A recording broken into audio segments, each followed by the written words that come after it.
qad aflaha man zakkaha. Qad aflaha. Kita ngaji yang betul ya, pakai ilmunya. Man zakkaha, zakkaha. Ya. Pertama pakai qad. Qad itu kalau di ilmu nahwu namanya harfu tahqiq. Huruf yang menjamin kepastian. Ya, aflah dari kata falah. Ya, falah. Falah itu sukses dan bahagia. Kalau Anda buka kamus bahasa Inggris bahasa Arab, maka falah diterjemahkan success and happiness. Bukan sekedar bahagia, tapi ada suksesnya. Dia ada sukses saja disebut fauz namanya. Disebutkan derivasinya dalam Al-Qur'an 29 kali. Ya, ada faiz, ada fauzan, faizah, fauzi, itu sukses. Ya, fauzi, orang yang diharapkan sukses dalam hidupnya, walaupun belum tentu bahagia. Ada faiz. Kalau bahagia saja, farah namanya. Farah. Orangnya farhan, perempuannya farah. Kalau ada yang namanya farhan, artinya orang yang diharapkan bahagia selama hidupnya. Bahagia, walaupun belum tentu sukses. Nah, Anda pilih mana? Kaya tapi gelisah atau miskin tapi tenang? Miskin tapi tenang. Oke, di antara yang kedua selalu ada alternatif yang ketiga. Kalau bisa kaya dan tenang, sukses dan bahagia, kenapa pilih salah satu dari yang dua tadi? Dan Allah Maha tahu, maka ditawarkan pilihan langsung yang ketiga, namanya falah. Falah itu sukses dan bahagia, kaya dan tenang. Kalau Anda genggam kebahagiaan itu, digenggam sukses itu, dan gak mau dilepas, maka dalam ilmu saraf tambahkan hamzah di depan kalimatnya. Asalnya falah begini, falah gini, tambahkan hamzah gini. Kalau tambahan satu huruf muncul di depan kalimat, maka harokat huruf yang pertama dari kalimat asal ini falah, fa, pindah ke sini. A harakatnya, fa. Karena pindah yang ini mati, sukun. Sukun, bulat. Karena ini sudah ada hamzah, maka di ilmu sharaf ilatnya ini hilang. Harokat tetap aflah. Falah, jadi aflah. Orang yang menggenggam dengan kuat kebahagiaan dan kesuksesan. Terjemahkan dengan ilmunya, qad aflaha. Aku pastikan, kata Allah, ada orang yang akan menjamin kebahagiaan dalam hidupnya dan sukses dalam pekerjaannya. Jadi kalau beraktivitas dimanapun, ada masalah sebesar apapun, tenang aja. Kayak nggak ada pengaruh pada dirinya. Bukan nggak punya masalah, teman-teman. Punya masalah juga. Cuma masalah itu diberi rumus oleh Allah sehingga menjadi ringan. Bukan nggak berat, bukan nggak ada masalah. Jadi sebelum itu datang, dia sudah tahu ilmunya. Sehingga ketika datang, ringan aja dihadapi, seberat apapun. Ya, indah. Dan sukses dia. Dan ketika ada tantangan, dan Quran tidak pernah menyebut hambatan, tantangan. Ada tantangan dalam pekerjaan, dihadapi, tenang aja. Dan kesuksesan itu Allahu Akbar. Begitu seorang punya positive thinking, tenang jiwanya, maka setengah kesuksesan sedang dia genggam dalam tangannya. Bergerak, bergerak, bergerak, bergerak, bergerak. Allahu Akbar. Aflah. Siapa orang itu? Maka rumus awalnya man. Ismun mausulun alal fardiyatil ambiyah.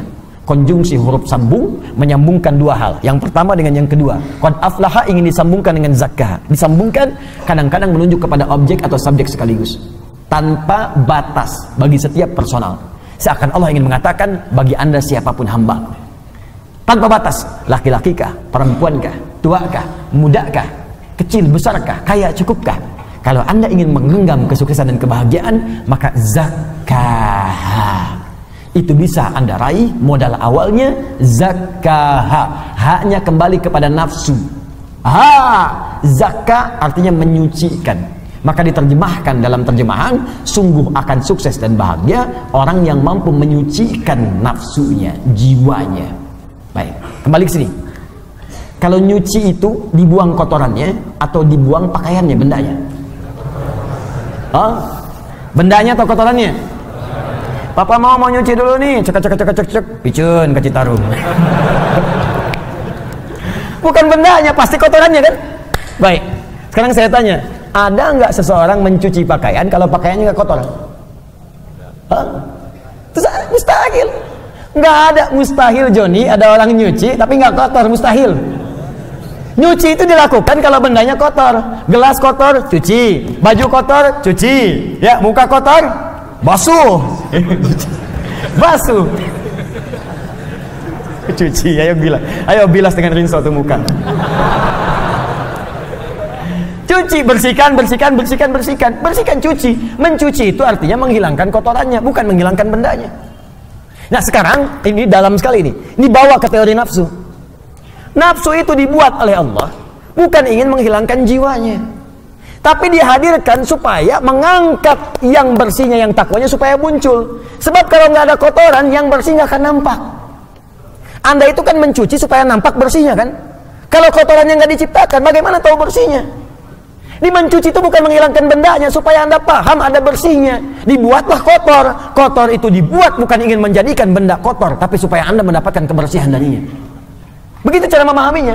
Maka kata Allah, saya ciptakan nafsu ini bukan ingin membuat kalian itu menjadi banyak masalah, bukan ingin menjadikan kalian buruk, tapi sifat di nafsu itu saya buat sebagai katalis supaya yang takwanya muncul. Sebab kalau nggak ada lawannya di nafsu, yang takwa nggak akan muncul.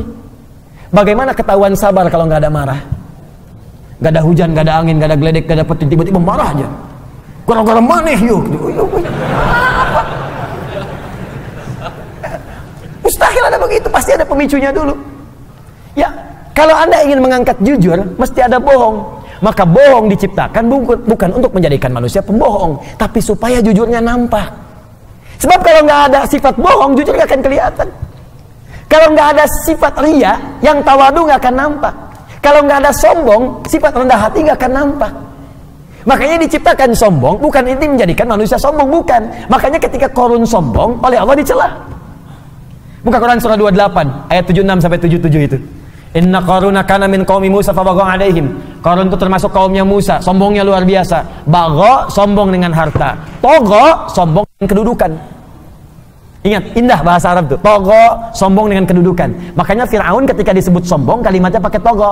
Idhab ila fir'auna innahu togha. Tapi Qarun, bagha. Inna Qaruna kana min qaumi Musa fabagha alaihim. Bagha dengan harta. Kalau tidak disebutkan siapa orangnya langsung, kapan kejadiannya, ini menunjukkan kejadian tersebut akan terjadi lagi di masa depan dengan tokoh yang berbeda. Fir'aun bukan nama asli, tapi gelar yang melekat kepada Raja Mesir. Faraoh, bahasa Arabnya Fir'aun. Ini menunjukkan ada potensi kesombongan jika melekat pada kedudukan. Maka hati-hati. Ada ilmunya, kelola itu supaya tidak sombong. Kalau Anda sombong, kata Allah, telat. Sudah ada Fir'aun sebelumnya. Harta juga begitu, ada potensi kesombongan jika melekat pada harta. Contohnya Qarun. Qarun sombong, hartanya banyak. Disebutkan di Al-Quran, wa inna mafatihahu latanu bil usba. Sungguh kunci-kunci berangkasnya saja kalau dipikul oleh bodyguardnya beratnya luar biasa. Bodyguard kemana-mana, bukan ngawal orangnya, bawa kunci berangkas, bukan buat pamer doang. Mana-mana, 8 orang, 10 orang ngangkat begini. Pikulnya berat, cuman kunci berangkasnya aja. Saya sering tanya ya pada beberapa kawan, Anda kalau punya berangkas satu tuh, kuncinya di-upload, tuh, dipublikasikan atau disembunyikan? Disembunyikan tuh. Oh, kalau di-upload, dipublikasikan, Anda celaka sendiri. Kunci berangkas saya, besok udah selesai. Qarun tidak, saking banyak hartanya, bukan cuma di-upload, dibawa kemana-mana. Nih kuncinya nih, mau nyuri-nyuri aja, nih ada bodyguard berat bawa kuncinya. Qarun, hartanya sekarang masih dicari. Mau kemana Pak? Saya sempat tanya. Laut Pak, ngapain? Cari harta karun. Harta karun masih dicari. Sombong dengan harta, bagha, ditegur oleh Allah. Apa jawaban Allah? Wabtaghi fima ataqallahu daral akhirah wa la tansa nasibaka minad dunya. Hai Qarun, saya titipkan harta ini bukan untuk sombong. Kelola itu. Tepis kesombongan, arahkan supaya engkau tawadu beramal dengan hartamu.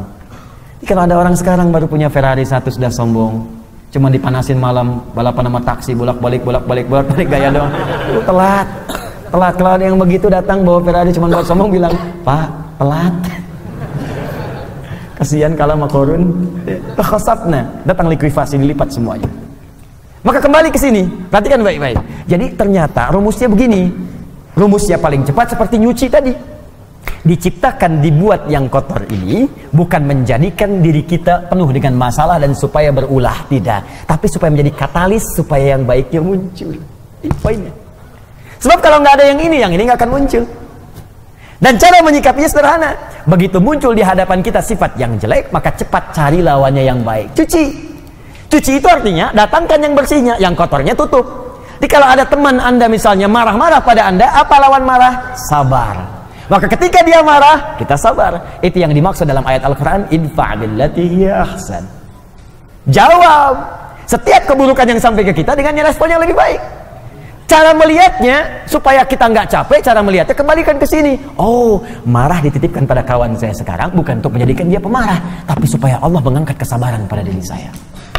Bukankah Allah mengatakan innallaha ma'as sabirin? Sungguh Allah bersama orang sabar. Bukankah kalimat pertama dalam Al-Quran bagi para penghuni surga dari malaikat adalah kalimat sabar? Quran surah ke-13 ayat 23 sampai 24. Salamun alaikum bima sabartum. Selamat Anda telah sabar saat di dunia. Namanya sobirin, dicela oleh kawan, marah-marah. Marah diciptakan bukan ingin membuat dia marah, tapi supaya sabar saya terangkat. Mungkin itu cara Allah mengabulkan doa Anda. Bukankah selama ini Anda berdoa kepada Allah, ya Allah jadikan aku dekat denganmu, ya Allah masukkan aku ke surga. Kalimat pembuka surga, sabar. Sabar lawannya marah. Begitu orang marah, sebetulnya Allah ingin menanamkan pahala dan menjawab doa Anda saat sebelumnya Anda meminta. Jadi kalau ibu di rumah bu, suami pulang tiba-tiba marah, berbahagialah ibu. Karena marah diciptakan bukan ingin membuat suami jadi pemarah, tapi supaya mengangkat kesabaran dalam diri ibu. Mungkin dengan sabar itu, kekuatan ibu bertambah untuk menghadapi problematika lebih besar di kemudian hari. Jadi kalau di hari itu ibu belum lulus, bagaimana menghadapi tantangan lebih besar di kemudian hari? Ada masalah di depan yang lebih dahsyat lagi, perlu kekuatan lebih. Kalau pada yang ini aja Anda gagal tidak bisa melewatinya, bagaimana bisa mengatasi persoalan yang lebih besar di kemudian hari? Itu prinsipnya. Ya begitu ada suami datang marah-marah, Masya Allah, Alhamdulillah, sabar. Kamu senyum lagi, kenapa? Sabar. Alhamdulillah Pak, saya yakin, Mama yakin, Papa itu bukan pemarah. Emang? Iya. Maafkan ya Pak, kalau memang marah itu dari Mama yang salah. Semoga Allah muliakan kita, mengangkat kesabaran kita semua. Indah, selesai.